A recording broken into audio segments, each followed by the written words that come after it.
माँ तू सबसे प्यारी है, माँ तू जग में न्यारी है।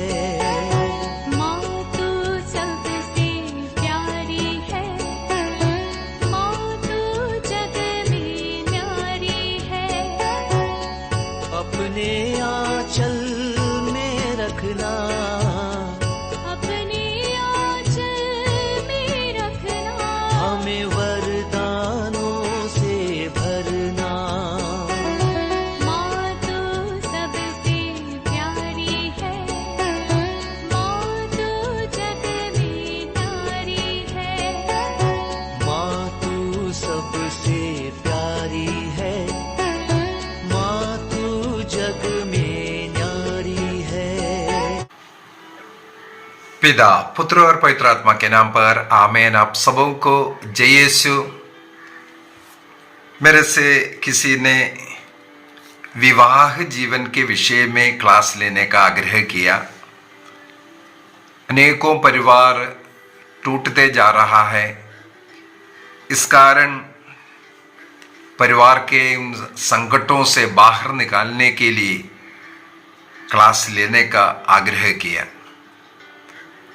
और मैंने उन्हें हमारे इस YouTube चैनल के अंदर ही अनेकों क्लास परिवार के विषय में ले चुका है, डाल करके दिया। फिर भी मैंने सोचा काफ़ी दिन हो गया परिवार के संबंध के विषय में, विवाह संबंध के विषय में क्लास लेकर के, इसलिए कुछ क्लास विवाह के विषय में लेने का मेरे मन में आया।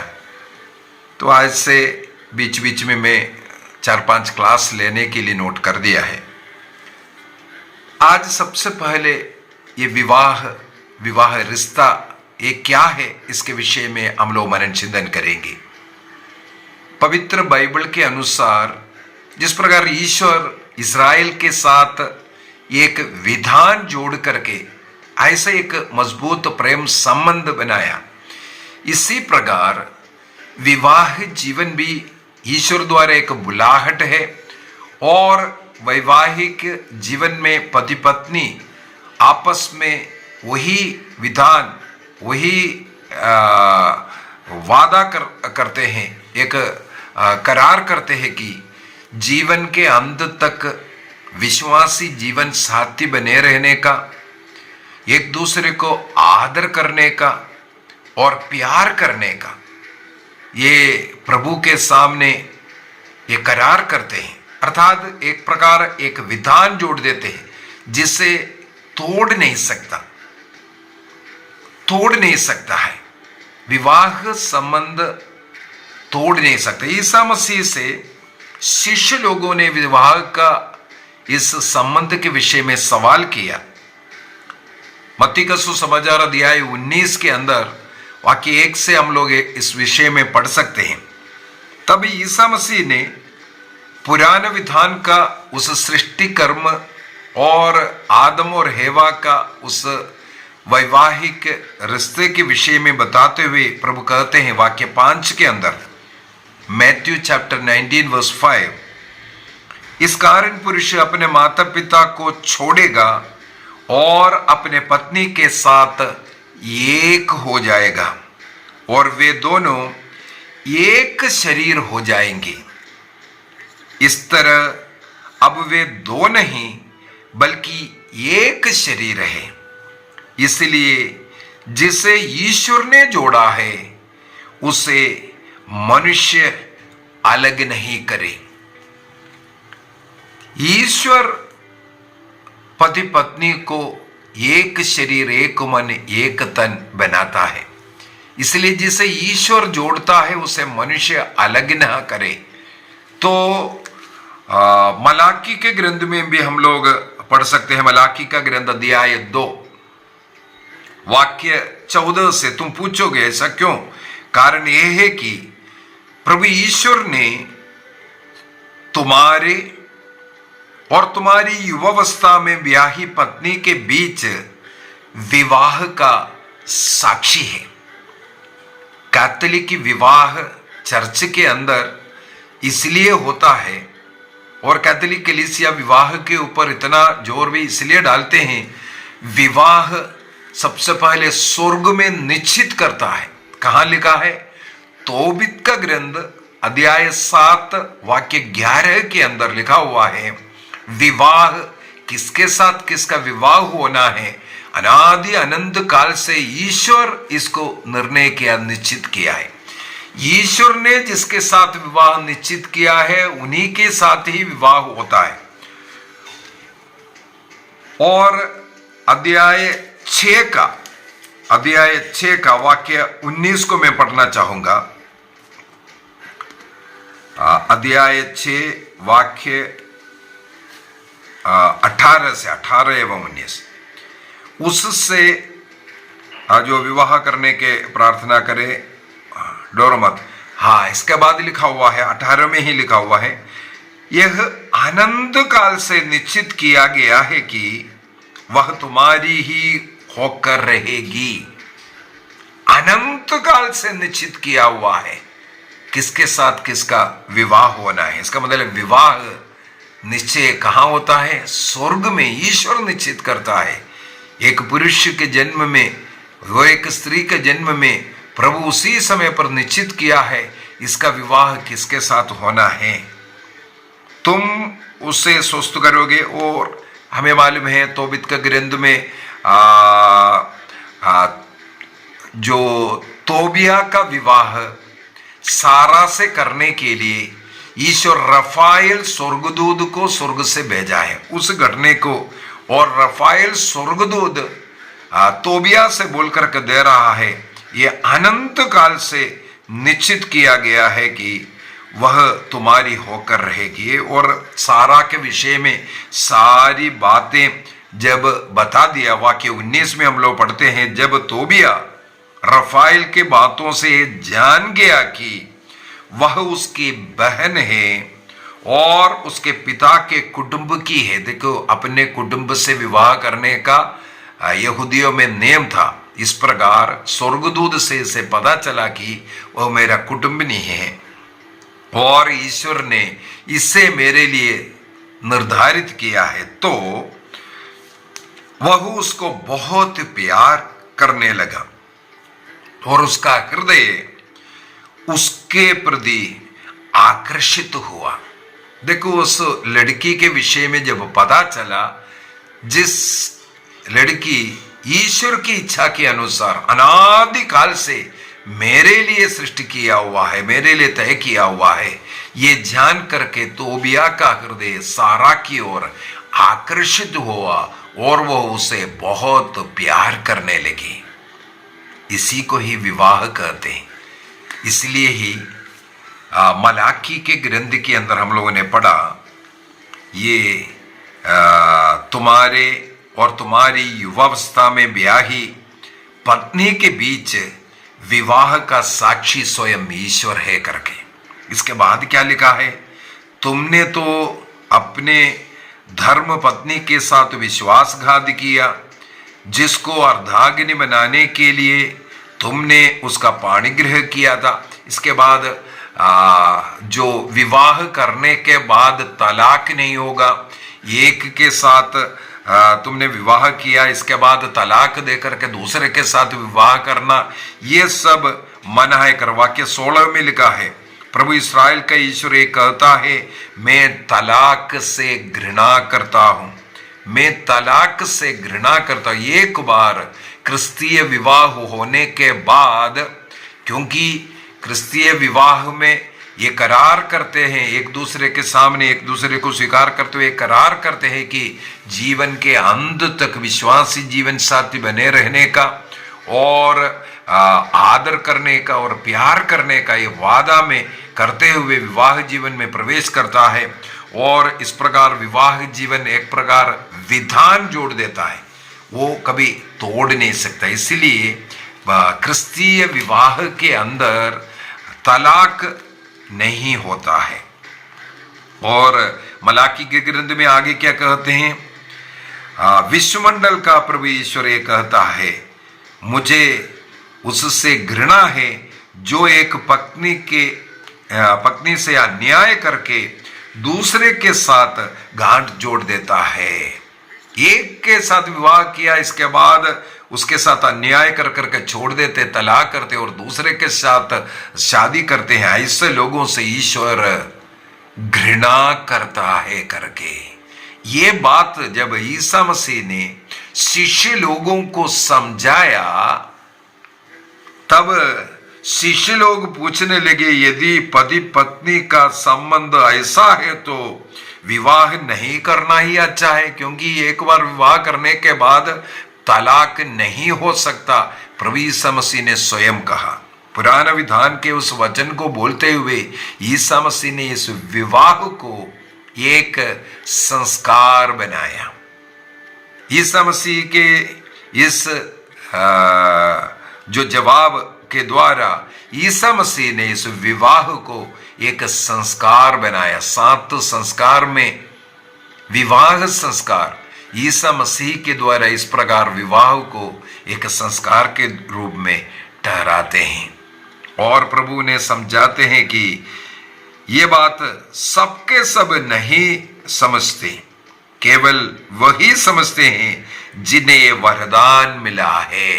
इसका मतलब विवाह जीवन को समझने और विवाह के जीवन को एक अच्छा विवाह की जीवन जीने के लिए एक वरदान की कृपा की जरूरत है। इसलिए इसको एक बुलाहट है कर करके, जैसे एक पुरोहित बनने के लिए, धर्मवान बनने के लिए हम लोग बोलते हैं बुलाहट मिला है, बुलाहट के लिए यस कह करके अपने जीवन को समर्पित करना। उसी प्रकार विवाह जीवन भी एक बुलाहट है।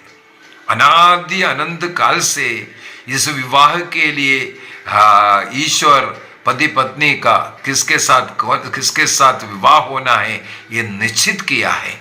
उसके अनुसार स्त्री और पुरुष को ईश्वर मिलाता है और एक दूसरे को प्यार करता है। इसके बाद प्रभु कहते हैं इस प्यार में जब विवाह करते हैं, आदर करना, प्यार करना और विश्वासी जीवन साथी बनकर के जीवन के अंत तक रहना, ये इसमें करार करते हैं।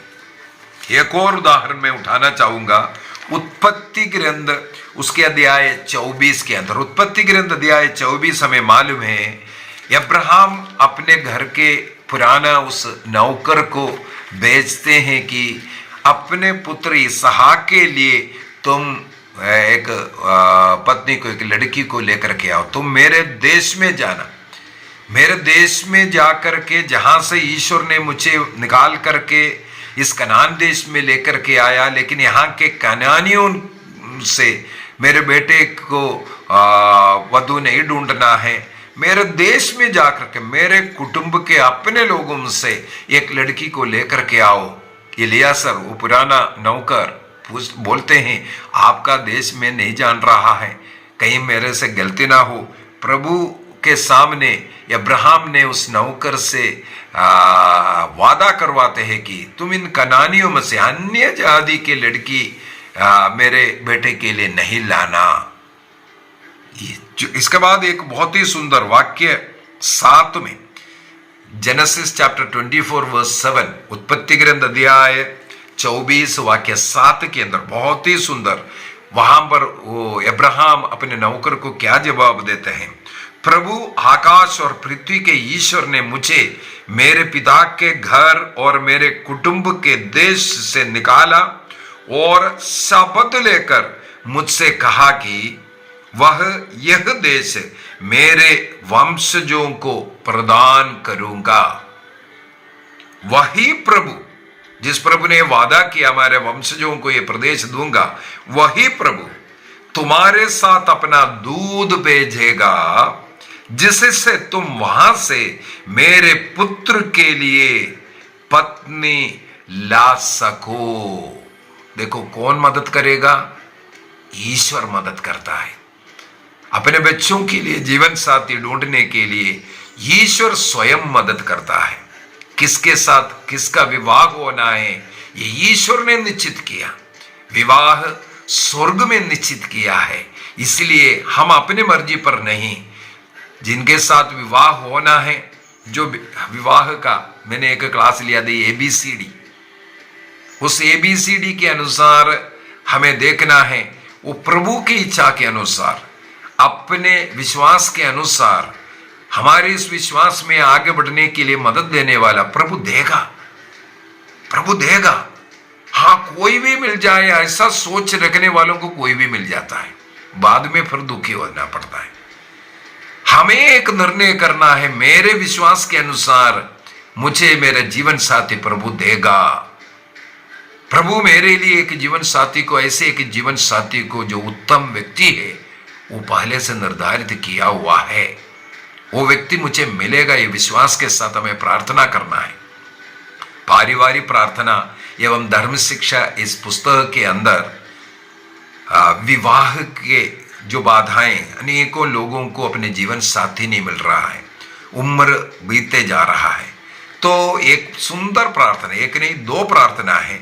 एक बच्चे स्वयं, युवक युवतियां स्वयं अपने लिए जीवन साथी मिलने के लिए प्रार्थना रोज करना है।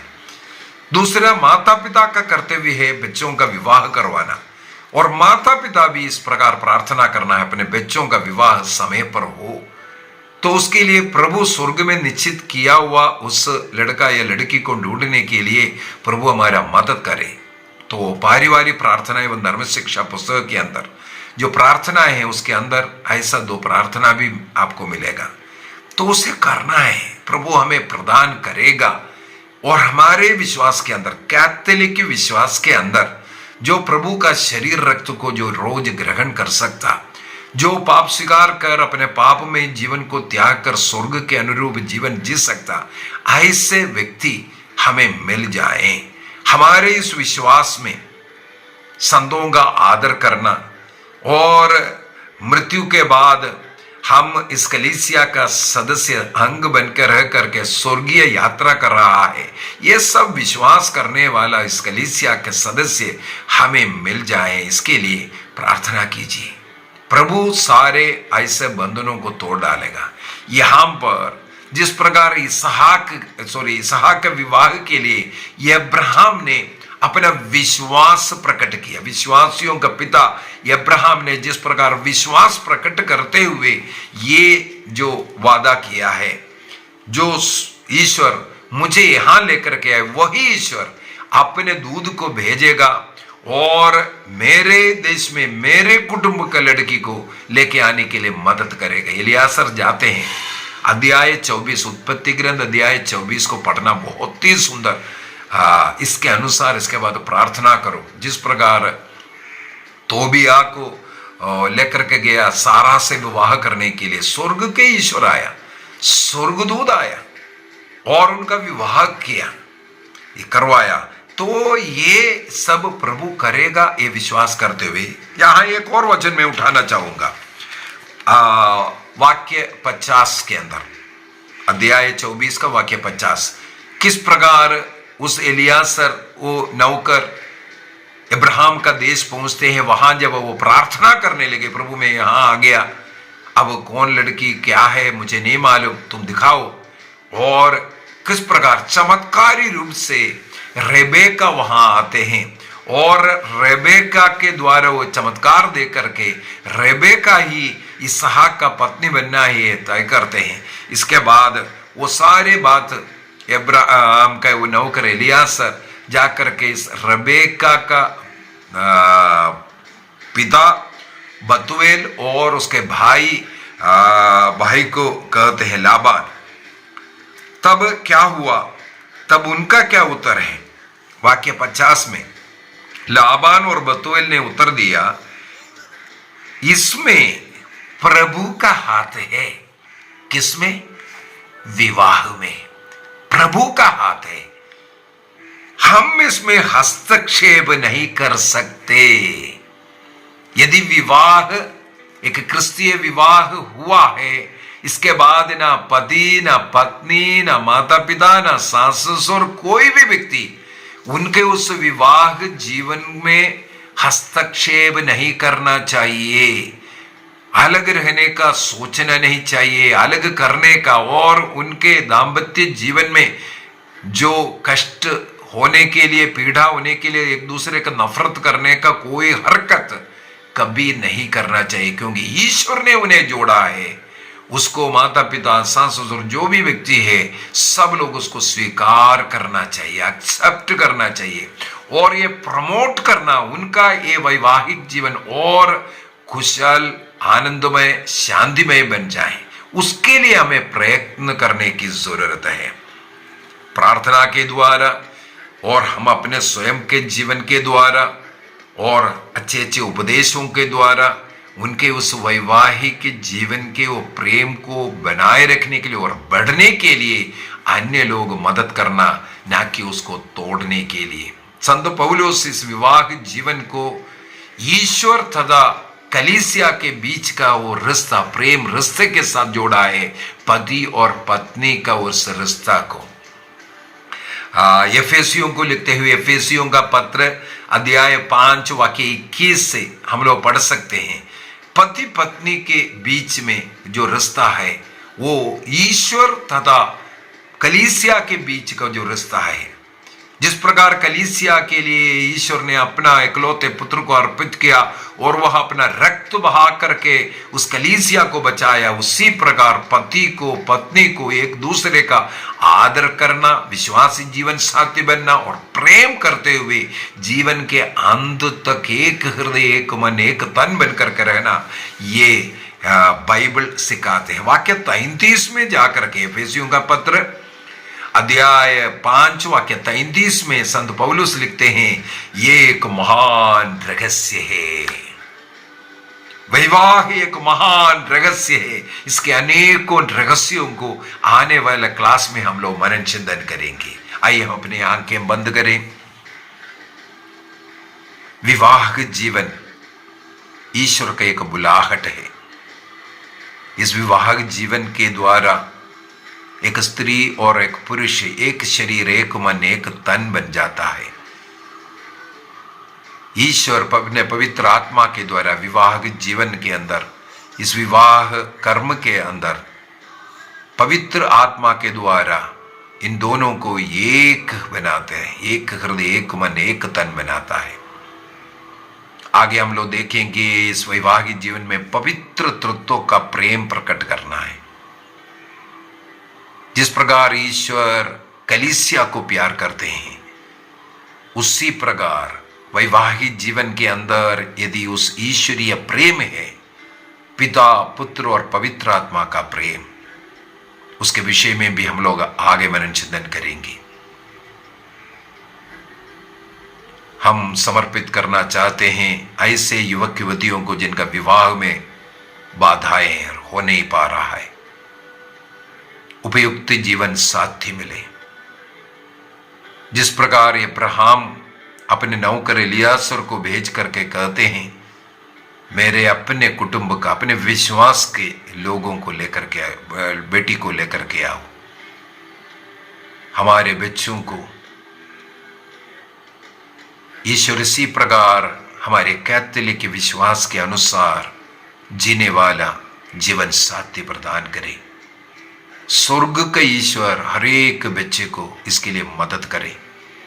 पारिवारिक प्रार्थना का किताब का वो जो प्रार्थनाएं बोलते हुए विश्वास को प्रकट कीजिए। शैतानी बंधनों को तोड़ने का प्रार्थना, इस प्रकार वैवाहिक जीवन में प्रवेश करने की कृपा, वो द्वार खुल जाए। विश्वासी जीवन साथी बन करके, पवित्रता का जीवन जीने वाले बन करके हमें रहना है। वैवाहिक जीवन का तैयारी को भी हमें करना है। ये सब आगे क्लासों में बता कर दूंगा। प्रभु हम सबों को आशीष प्रदान करें, पिता, पुत्र और पवित्र आत्मा के नाम पर आमीन। आप सबों को जय यीशु।